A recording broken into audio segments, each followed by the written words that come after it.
Halloween Horror Nights 24 media preview. Let's just kick it right off the bat because I know you don't want to hear me speak. I'm Danielle, I'm with the PR team. But let's just kick it off with our creative director. I'm sure you're all familiar with him of Universal Entertainment, Mike Aiello. Thank you, Danny. How's everybody doing? Good. How you guys doing? Good. Halloween Horror Nights, here we are again. It's like a gory family reunion every single year with all of us. I see a lot of familiar faces out here. Awesome, good to see you all. Welcome. My name is Mike Aiello. I am the creative director for Universal Orlando's Halloween Horror Nights, and this is my absolute favorite time of year. I'm very glad to be able to talk to you guys today about a lot of the content we have going on for Halloween Horror Nights 24. It is an awesome year. The lineup could not be bigger than we've had in our 24-year history. I mean, the amount of intellectual properties we're offering this year, the kind of quirky original content that we've got going on this year is unlike anything we've done before. And we're really happy that we are almost there in opening this event in just under 2 weeks, a week and a half away. We're doing this thing. So yeah, I'm going to briefly go through some of this content, but we've got people that created this stuff all year with us that are going to talk to you guys all night, and then we'll have a special surprise for you after all of that is over with. So let's get into the idea that we're bringing scare zones back. Yes, scare zones are coming back, and whoops, there we go. Masquerade Unstitched. This is located in our Avenue of the Stars, right in between Shrek and Despicable Me. It'll be this area of the park. Beautiful, beautiful zone. I know that's always a word I like to use. It's always weird when we talk about horror nights and Halloween and beautiful, but it really is a gorgeously grotesque area. If you guys have been to the park already, you can see some of the sites are starting to get put up out there. We've got a huge chandelier that's going to exist over top of the zone. With these candles that lie on either side of the stage right now, these will be out there as well, kind of giving us our entrance to the zone on both sides. It is a grotesque and gory gothic ballroom aesthetic. It is going to be really great as you enter the park. Really great impact for our guests as soon as they walk in.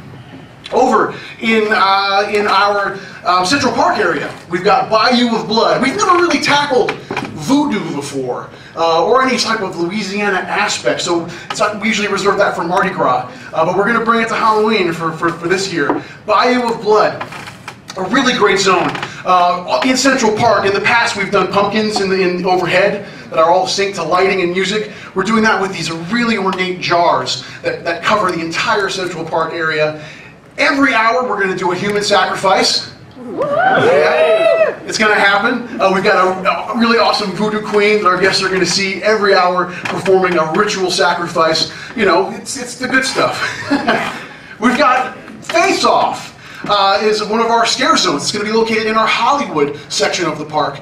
We've got a really cool relationship with Face Off and our Sci-Fi Network affiliation. Face Off is really close to our hearts because many contestants that have appeared on Face Off have been members of our makeup team. We've got two gentlemen back in here you guys can talk to later, Doc and Eric Garcia, one of two Garcia brothers that have been on the show. And of course Laura Tyler, who won, I believe, season 5 of the series. It's from Horror Nights. She's from Horror Nights Orlando. So we've got a really cool kinship with Face Off. To be able to work with them and create a really great scare zone in our Hollywood section. We've built very ornate environments for 10 of the Face Off characters that have appeared over the last 7 seasons of the show will appear nightly for Halloween Horror Nights. 5 every half hour. Every 45 minutes you'll see 5 different characters. Really great stuff. A mix of prosthetics and really ornate costumes. You've got a couple over here you guys can check out as you guys go through the space. Purge. In our New York section. This place is going to be crazy. We have brake trucks, we have motorcycles, we have characters from Purge, both films that are going to occupy the zone. This is heavy metal, this is chaos, it is everyone's right to purge. Everyone that has been given the right to purge. That's mainly our characters. But yeah, you're going to experience it live in our New York section of the park. So to bring scare zones back this year, we're really excited that we're able to kind of divide the park up into those thematics, something we've kind of strayed away from the last couple of years. So to do that again, we're very excited. Moving on to our mazes. Giggles Gore Incorporated. This is over in our disaster extended queue line. We're saying evil clowns aren't born, they're made, and this is where they're made. We've got clowns doing some horrific things in this maze. They are ripping throats out, creating mimes. They are smashing people into bits and stuffing them into other clowns. It's just nuts. Absolutely crazy. It's a lot of fun. It's a juxtaposition of factory aesthetics with a kind of a clown atmosphere. It's very, very cool. A lot of fun. Dollhouse of the Damned is one of our tent experiences. This is a maze when we create. It's one of the mazes we like to create the characters first and then create the environments that those characters will occupy second. So this is what we applied to this maze. Every type of doll you can think of, we've kind of twisted and changed. And our guests are going to walk through and literally experience all of these various macabre variations of dolls, porcelain dolls, marionettes, knitted dolls, all in these really immersive environments that have been made towards the characters that are in those rooms. It's a very freaky, it's the one maze this year I'm walking through going, I don't know about all this. It's really, really great. Roanoke, Cannibal Colony. Every year we like to do one maze, every couple of years we like to do a maze that's kind of based in something that could be historical. We did Nightingales a couple of years ago. This one is about the Roanoke colony. This is an actual colony. They call it the Lost Colony. It's a 16th century colony that literally disappeared off the face of the earth. No one knows why. Well, we're going to tell you. They ate each other. And that's what's happening in this maze. Walking in over the weekend, we did our tech review, and it's one of the mazes that I walk into, and it reminds me of kind of old Horror Nights. It has that kind of like old school feel to the event that we used to have years and years ago. It's really, really great. It's in our B79 parade facility. So it's really immersive. We can control all the environments, all the elements. It's a rustic look. Again, kind of separates itself from all the other mazes we have going on this year. One of our IP mazes, From Dusk Till Dawn. How many Dusk Till Dawn fans do we have? Yeah? Yeah? Of the film? No. Yes? The TV show? Yeah. It's on Netflix. You can watch it. I did. Our maze is kind of in the last 4 episodes, 3 or 4 episodes of the series, where the Gecko brothers arrive to the Twister. And we're placing our guests right into that bar. It is a rock and roll heaven. It's awesome. It has vampires. You're going to see the Gecko brothers. We've got dancing vampires. You're going to see it all inside From Dusk Till Dawn. Dracula Untold, Reign of Blood. This is a partnership with Universal Pictures. This film comes out October 10th in theaters. They just moved the date a week earlier so that everybody can see our maze and go see the film. It's kind of cool, kind of neat collaboration. This is a story, kind of a retelling or a reimagining of the Vlad the Impaler story, of how Vlad became Dracula. And our maze is telling a lot of the storylines and scenes that you'll see in that film. So you're going to see Vlad become Dracula. You're going to see his interaction with a character called the Master. I don't want to give away too much because the movie hasn't come out yet, but when you see the maze, it's kind of a living preview of this film that comes out October 10th. And really awesome gothic castle environments, a lot of vampires, very different from our vampires from Dusk Till Dawn for obvious reasons. The Walking Dead, end of the line. Walking Dead is back. This is our 3rd year in collaboration with AMC Networks. And for us, creating the event this year, creating this maze, we really want to take a step back and examine how we've done Walking Dead in the past. First maze we did was all about Season 1.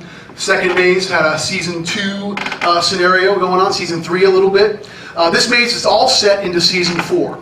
And when watching it, we were really excited because the fact that all the survivors kind of broke off and went into different environments really was ripe for us to be able to create a lot of unique looking environments that we really haven't tackled before with Walking Dead.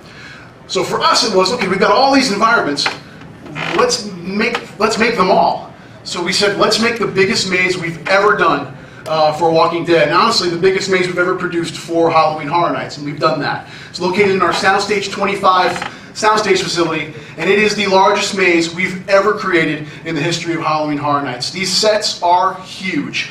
You're going to begin at the prison. It's kind of a catch-all of what we ended with last year. It follows the exact storyline of Season 4.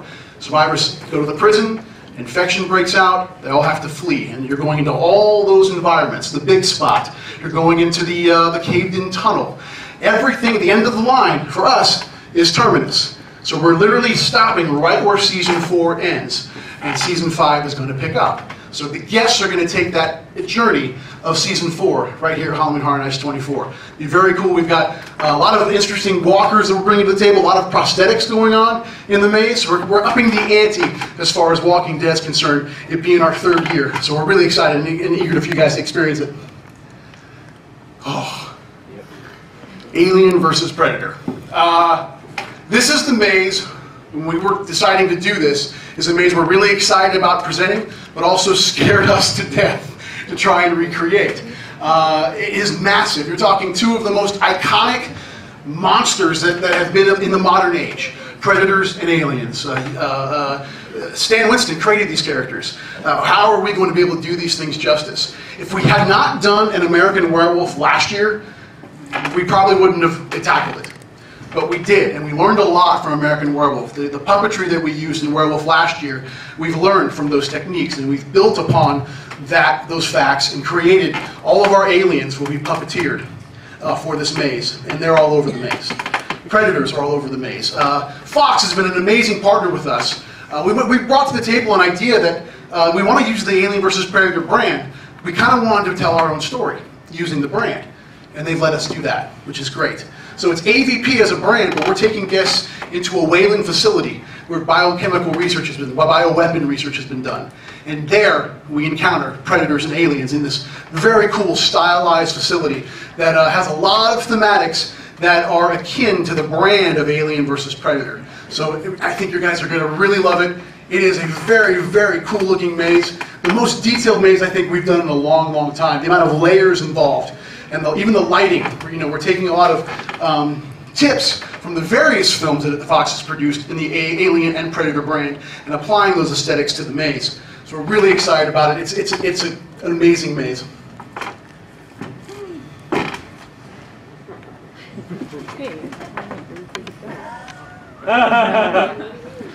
Those shoes were specially made.